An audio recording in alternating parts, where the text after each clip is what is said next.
এই দুটি কিতাব আমাদের একটা কাস্টমার নিয়েছে, তার ঠিকানায় পাঠাবো জাগ্রত করে। ডেভিল ডেভিল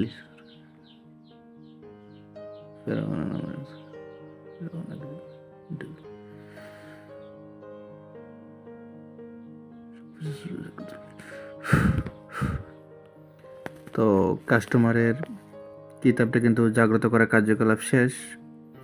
একটা কিতাব জাগ্রত করতে অনেক সময় লাগে, প্রায় 2 থেকে 3 ঘন্টা উপরে লেগে যায়, 2 ঘন্টা লাগে, 1.5 ঘন্টা লাগে। এই কিতাবটা অনেকক্ষণ সময় লাগছে। তো সম্পূর্ণ ভিডিওটা দেখাইতে গেলে ভিডিওটা অনেক লং হয়ে যাবে, এই জন্য আমি কেটে কেটে দেখাচ্ছি।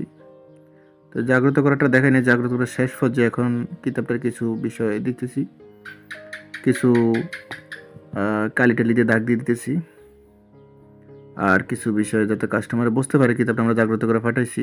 কাস্টমারে প্রমাণ চাইছে, তো কাস্টমারের নাম ঠিকানা সব লেখা আছে। এখন একটু এজাজতনামাটা লিখতেছি, কাস্টমারের অনুমতি দেওয়া হচ্ছে, সিগনেচার সব কিছু দেওয়া হচ্ছে, কাস্টমারে দেখলে বুঝতে পারবে।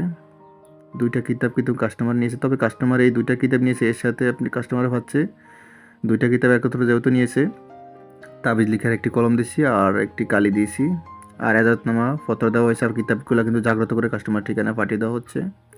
আমাদের প্রতিটা কিতাব আমাদের থেকে আপনার যে কোনো কিতাব নেবেন এরকম করে জাগ্রত করে পাঠিয়ে দেওয়া হবে, এবং কিতাবের সাথে এজাজতনামা পত্র থাকবে, কলম কালি, মানে বড় বড় কিতাবগুলোর সাথে কিন্তু কলম আর কালি ফ্রি পাবেন, ছোট কিতাবের সাথে পাবেন না, আবার বলে দিলাম, ঠিক আছে? তো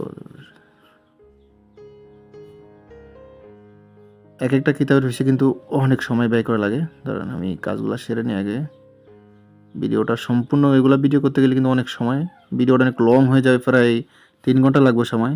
তো শর্টকাট ছাড়তেছি।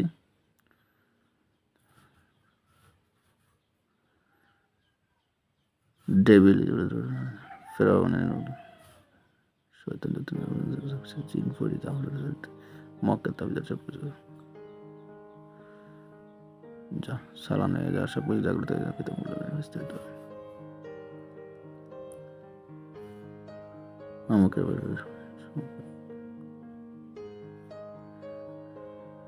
তো আপনারা আমাদের থেকে কিতাব নিলে কিন্তু অগ্রিম কোনো টাকা লাগবে না, সম্পূর্ণ টাকা আপনারা কিতাব হাতে পেয়ে দিবেন, ঠিক আছে? শুধু কুরিয়ার খরচা দিয়ে অর্ডারটা কনফার্ম করলে হবে, তবে 3টা কিতাব যদি একত্রে নেন তাহলে কুরিয়ার খরচা একদম ফ্রি, ঠিক আছে? কিতাবগুলো কিন্তু আমরা প্রতিটা কাস্টমারের কিতাব একদম জাগ্রত করে কিতাবগুলো কাস্টমার ঠিকানায় পাঠিয়ে দিই। দাঁড়ান, একটু কিছু কাজ আছে, গোলজনে পানিগুলো ছেড়ে দেবে।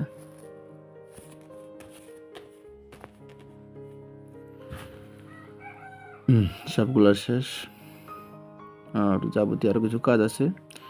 তো এই কিতাবগুলা অনেক সময় আমাদের অনেক কাস্টমারে নিয়ে বলতেছে কিতাবগুলা ঘরে রাখার পরে নাকি কিসের আওয়াজ আসতেছে কিতাব থেকে। তো কিতাব তো আসবেই, আওয়াজ তো আসবেই, কিতাবের থেকে আওয়াজ অবশ্যই আসবে, কারণ কিতাবগুলো আমরা জাগ্রত করে কাস্টমার ঠিকানায় পাঠাই। এই জন্য কিতাবের থেকে বিভিন্ন মোয়াক্কেল জিন তাবিদার এগুলো বিভিন্ন একটু হবে স্বাভাবিক। তবে একটা মন্ত্র আছে, ওইটা কাস্টমারকে আমরা বলে দিই গোপনে, ওই মন্ত্রটা ফলে আর সমস্যা হবে না, ঠিক আছে? তাহলে আর কিতাব থেকে আওয়াজ আসবে না, আর কোনো সমস্যা হবে না, না হলে একটু কাস্টমারের ভয় পায়। তো এই জন্য সবগুলো আমরা কাস্টমারের শিখিয়ে দিই। আমাদের প্রতিটা কাস্টমার সবগুলো শিখিয়ে দিই, কেমনি কী করতে বিস্তারিত একদম A to Z শিখিয়ে দিই হাতে কলমে। আমাদের প্রতিটা কাস্টমারকে আমরা একদম দাঁড়ান লাগিয়ে দিচ্ছি আগে, আমাদের প্রতিটা কাস্টমার কিন্তু আমরা একদম শিখে দিই হাতে কলমে।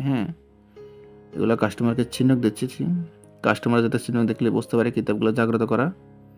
আর এখানে তো আমাদের প্রচুর কিতাব অর্ডার হয় প্রতি ডেলি, আমরা বেশিরভাগ চিহ্নক দিয়ে রাখি, যেটা যেটা চিহ্নক দেয় ওইটা জাগ্রত করা হয়ে গেছে, চিহ্নক দিয়ে এক সাইড করে রাখি, তারপর বাকিগুলো আবার এরকম করে আলাদা আলাদা জাগ্রত করি। কারণ যতজন কাস্টমার আছে সবার কিতাব তাদের নামে আলাদা আলাদা করে জাগ্রত করতে হয়, সবগুলো একত্র করে জাগ্রত করতে পারলে তো আমাদের সহজ হতো কাজ।